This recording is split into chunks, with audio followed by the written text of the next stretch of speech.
Bienvenidos, bienvenidas a un nuevo día de nuestra lectura cronológica de la Biblia.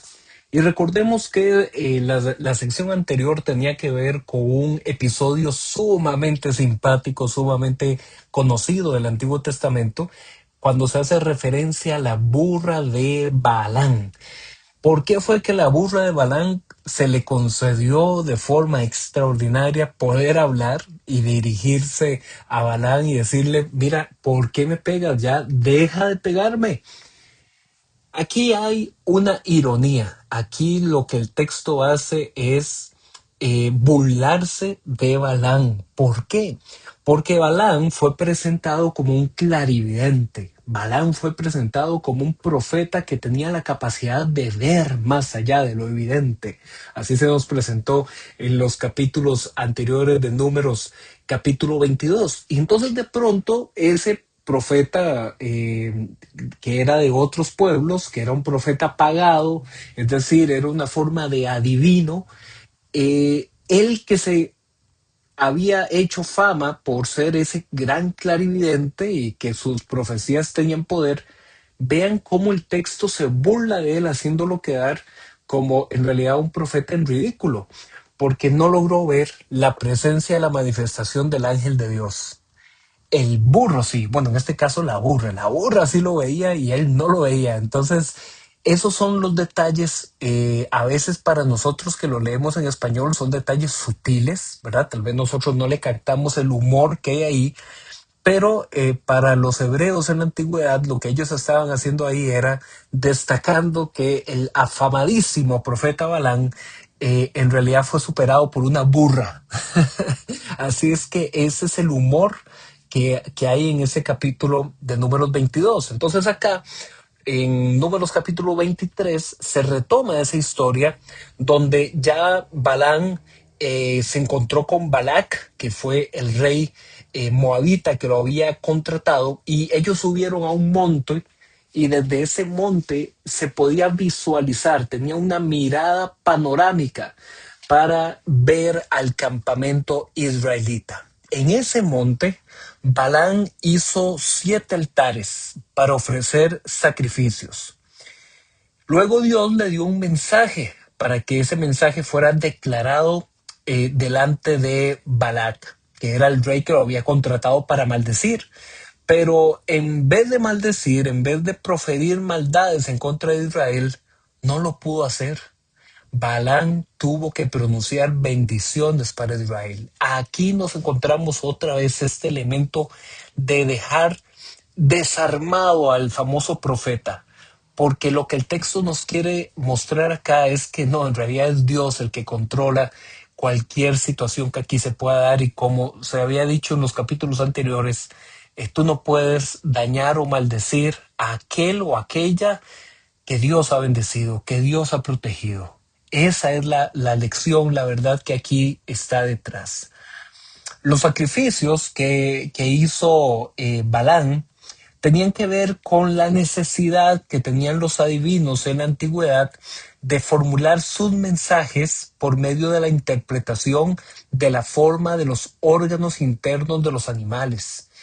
Hay documentos de aquella época donde se mataba un animal y sus vísceras se extendían sobre el suelo y los adivinos leían las vísceras de los animales. Sé que suena ridículo, sé que suena maltrato animal, sé que suena muchas cosas desde nuestra perspectiva del siglo XXI, pero así era como lo veían ellos en la antigüedad, de que por medio de las vísceras del animal ellos podían interpretar situaciones y formular su mensaje.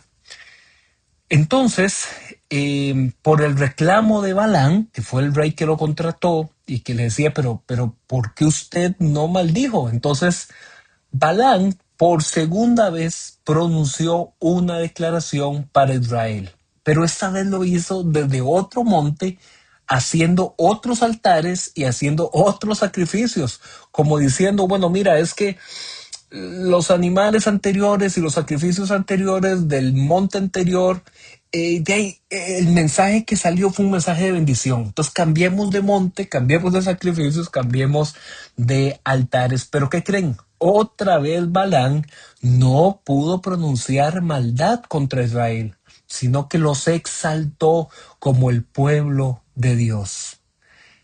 Por tercera vez, otra vez Balán fue llevado por Balac a otro monte y desde ahí podía seguir viendo a los israelitas.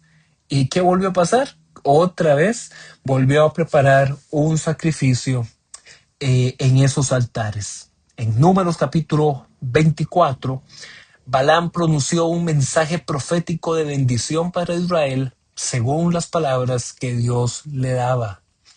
Balac despidió a Balaam para que regresara a su tierra, pero Balaam pronunció un cuarto mensaje de bendición para Israel, donde anunciaba que Israel saldría vencedor y dominaría las tierras por medio de un conquistador.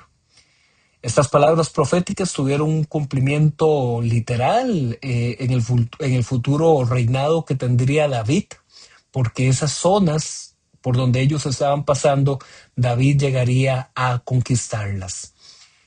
Algunos lo interpretan en cambio como una alusión mesiánica que se cumpliría en Jesús, pero esa es una interpretación, ¿no es cierto? El caso es que de forma más inmediata, dentro de algunos siglos después de esa historia, David llevaría al cumplimiento de la parte geográfica de la conquista.